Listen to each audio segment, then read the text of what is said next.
Hello, wrestling fans. How you guys today? Hailing and White at NXT for September the 17th, 2024. The Rock's daughter was in the ring. Start off the show with Ethan Page, the NXT World Champion, and Trick Williams, your number one contender, from winning the last man standing match last week at the Pete Dunne. The contract wasn't signed. They kept bickering back and forth. Then Ethan Page picked up Trick Williams, raised and edged him through the table. Went to commercial, come back live. NBA superstar Tyrese Halliburton grabbed the contract from the Rockstar's hands and says, "I'll get it signed for you," in the closing moments of the show. And she thanked him. The opening match was TNA's Rosemary and NXT's Wendy Choo to take on Ollie Valkyrie from Monday Night Raw and NXT's Tatum Paxi. I cannot wait for Tatum Paxi to come up with the main roster. She deserves that moment. She's a huge superstar. She's going places, folks, in the WWE, for sure. They just destroyed Wendy Choo and Tatum Rosemary. Just destroyed them. I loved it. At one point in the match, Rosemary growled and screamed at Paxi. And Paxi just growled and screamed back at her. That was kind of funny. Ollie Valkyrie, Paxi, stereo drop kick. Both went him down twice. And then they double team elbow drop. Rosemary delivered a double team arm stomp off the top rope on her. Delivered a double team move on Wendy Choo. The Valkyrie roundhouse kicked Wendy Choo down. During the match, Wendy Choo, Rosemary delivered a double team, kind of like a top rope, belly to belly suplex, followed up by a spear on Paxi. They thought they won the match, but Paxi got a foot on the ropes. The Valkyrie ran in the ring, picked up Paxi. They double team, backbreaker, leg drop Wendy Choo. The Valkyrie then knocked down Rosemary, jumped off the top rope, double stomp across the back to pick up the win. Good match. I enjoyed seeing Ollie Valkyrie and Tatum Paxi just dominate that match because they're a great tag team. Next match was set up when backstage, Tony the Dawn approached TNA's Hammerstone. Complained about, "Hey, I paid a lot of money last week to try to take out Uma Thema. You failed. I want my money back." Hammerstone says, "What are you going to do about it?" So Tony said, "I'll meet you in the ring." So we had Tony the Dawn with the other Mafia members at ringside to take on TNA's Hammerstone. Tony the Dawn hit back-to-back belly suplexes, spine buster the Holy Hell album. Then Hammerstone hit two clotheslines, overhead belly-to-belly toss, and then Tony just walked out and purposely got counted out. I was like, what the hell? Afterwards, they explained why. He is afraid to face Uma Thema again for the North American Championship because he got destroyed at No Mercy. And Hammerstone was a big man as well. He don't think he could beat Big Man. You could beat Hammerstone. Hammerstone is all muscle, and that's it. He's clumsy. And you can see that in this match. Anyways, this kind of reminds me of like the Rocky movies with Sylvester Stallone with a Rocky. Tony the Dawn in this scenario. And Uma Thema's like the Russian. Everybody else he fights. Tony Dawn's going to be the underdog. I think he's going to be the one to finally beat Uma Thema in his destructive title reign as North American Champion. That's what it looks like they're leading up to. Next up was Asante Adonis versus 84. This match came about when, for the past 2 weeks, Adonis has been flirting with Free Winham. 84 has been flirting with him. They flirt back with him, but not with Adonis. Dirt 84 posing up the top rope. He jumped down. Adonis attacked him before the bell, beat the shit out of him in the corner. Referee pulled him away. The bell rang. 84 hit a spin kick. Picked him up. Kick strikes in the corner. Back body dropped him. Asante Adonis tripped him into the ropes. Delivered a snap suplex. 84 went outside. Adonis jumped off the top rope. Spinning corkscrew splash, knocking him down.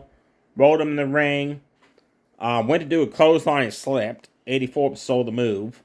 Then 84 just DDT'd him for the 1-2-3. So it was a fast match. Nothing really exciting happened.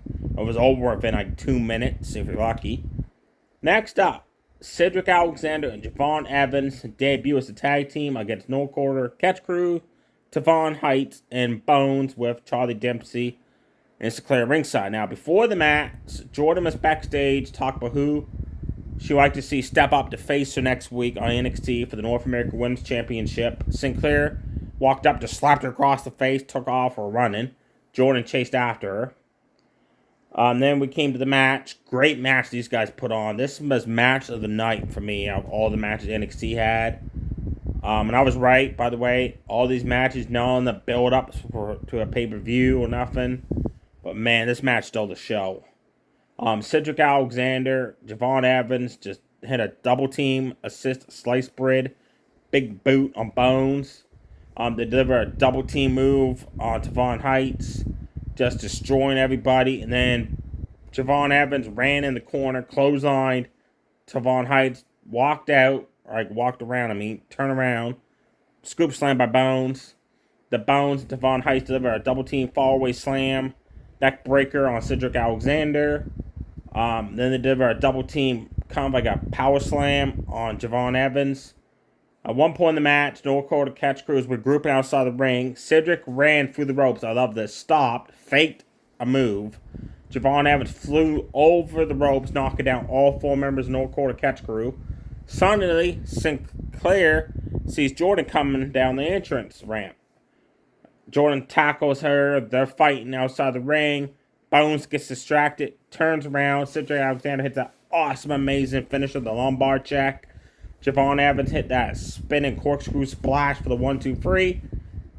Then after the match, backstage, he approaches The Rock's daughter. Asks her for a match. The second week in October when they're going to be on the CW station. Well, he's got a match all right. First time ever competing on NXT. Randy Orton, because it's in his hometown, is going to face this newcomer. He's 20 years old, Javon Evans. That guy's going to go places. Folks, I think, let me know below in the comments if you have seen Javon Evans wrestle. Do you think he's going to be a mid-card talent on the main roster pretty soon? And like probably the next upcoming draft or something? Next up, we had Brooks Jensen with Sean Spears in his corner. Took on Dion Lennox. For 2 weeks now, Lennox has been trying to tell Brooks Jensen, not just Briggs announcer, you named the wrong guy there. He's the other former tag team partner of Brooks Jensen. Anyway, she's trying to tell him that Sean Spears is news in him. Match started. Brooks Jensen knocked him down, snap suplex, back body drop, and then he picked up the glasses of Lennox. Lennox hawked up like Hulk Hogan style, punch Fury.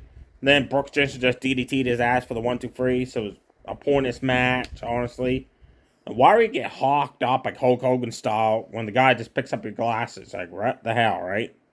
Your main event was Lola Vice taking on JC Jade of Toxic Attraction 2.0 with the other members of ringside.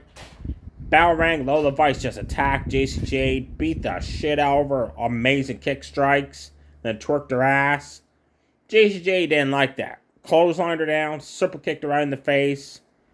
Irish whipped her in the corner, hit the running cannonball in the corner. Then Lola Vice fought back with a running spin kick. Kind of like a Rob Van Dam style maneuver. Kicked across the back, kicked to the midsection, spinning back fist kicked, strike, spinning back fist, just taking it at JCJ. Suddenly, Jasmine jumps up on the ring apron to distract the referee. Daisy Duke fouls at the attempt to distract Lola Vice. Lola Vice hits that spinning back fist on JCJ for the 1-2-3. A quick, fast match. Nothing very exciting happened there. After the match, they're beating up on Lola Vice, Toxic Attraction 2.0, beating the crap out of her. And then Jada Parker, apparently she's turned her face for no apparent reason whatsoever. She runs out, single-handedly just cleans the ring of Toxic Attraction 2.0. Then Lola Vice starts yelling at her because she didn't want her help. You're getting your ass kicked. If it was me, I'd appreciate some help, right? But why in the hell they turn Jada Parker face? That makes absolutely no sense. I just don't understand that. The NXT ended with the NBA superstar Tyrese Halliburton coming out. He got Ethan Page, Trick Williams to sign the contract easily. And then he said, oh, by the way, I forgot to tell you, there's a special guest referee. It's CM Punk. So, the first NXT on October the 1st when they moved to the CW station, that's going to be a match. Ethan Page versus Trick Williams for the NXT World Championship. CM Punk, since they're in Chicago, is going to be the special guest referee. Kind of disappointed there. I was hoping CM Punk would be wrestling, but I guess not. There you have it for matches, folks. Some segments happened backstage. There was a segment where Nathan Fraser and Exion was sent a video by A-Town Down Under. They're going to show up next week for a Grayson Waller effect.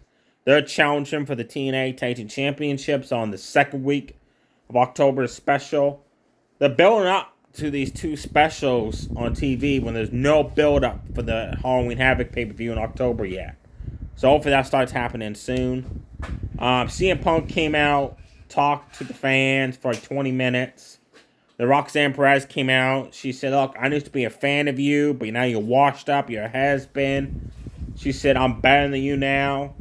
And then she said, you're a big fan of Julia from Japan. She said, well, Julia's not going to beat me in 2 weeks for my NXT Women's Championship. Julia came out, begged to differ.